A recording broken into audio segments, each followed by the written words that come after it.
Speaking of stormy, although we are not stormy, we're now on the back side of that same system that produced 80 yesterday. Tomorrow morning, look at that, how we're going to start off 36 to 43 around the area. And that's why one of the headlines I'm using, chilly, but also bright blue sky.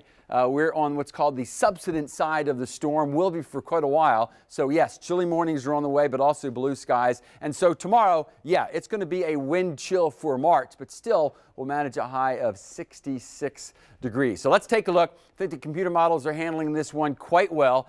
So here we go. Late tonight, the nearest showers are east of the Gulf Stream. That's because of the cold air blowing over the warmer waters of the Gulf Stream and offshore. Remember, those ocean temperatures out there about 75 to 78 degrees. In fact, part of the reason that this is becoming a big storm is because the western Atlantic east of the Gulf Stream is still very warm. So that cold air blowing over the warmer water gets pulled back up into the atmosphere, and then that heads into the overall weather system, and thus they again have warnings. They being the oceans just offshore of Jersey to Cape Cod and Maine. Hurricane force conditions are expected again, but that's for them. And as that continues to head of the way, although tomorrow morning will be breezy, especially along the coast, tomorrow afternoon winds will be much lighter. And what I mean by that is we're getting wind gusts to about 40 miles per hour right now. By tomorrow afternoon, only about 5 to 10. So although, yeah, it's going to be chilly by tomorrow afternoon, I think a beautiful looking afternoon out there. The nearest clouds well offshore, and that's just because of the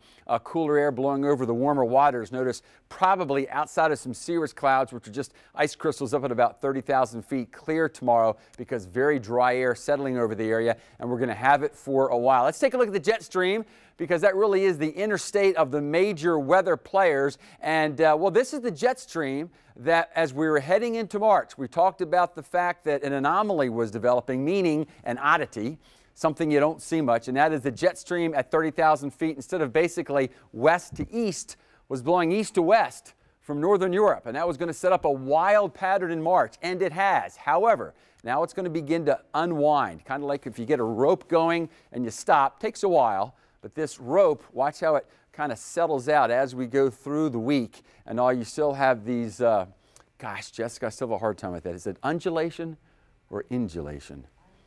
Undulation. Thank you very much. Anthony probably knows that as well. That's why they do the news, and I just try to get through with pictures, folks. Anyhow, bottom line is by the time we head to this weekend, that rope will kind of unwind and temperatures will become, well, more seasonable. So we're going to have nice looking days, but look at these chilly mornings we're going to have. Lots going on this weekend. There's the Salt Life Fest. There's St. Paul's Day. Get it? That's on, yeah, that's on Sunday. Anyhow, if you're already making plans for this weekend, that looks pretty nice after some chilly mornings ahead.